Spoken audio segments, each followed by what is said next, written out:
بسم الله الرحمن الرحيم والبدن جعلناها لكم من شعائر الله لكم فيها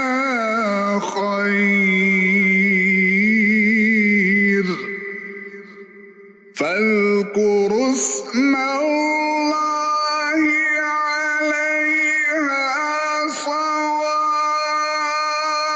صواف فإذا وجبت جنوبها فكلوا منها وأطعموا القانع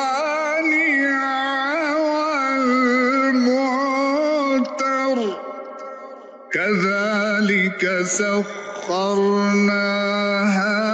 لكم لعلكم تشكرون.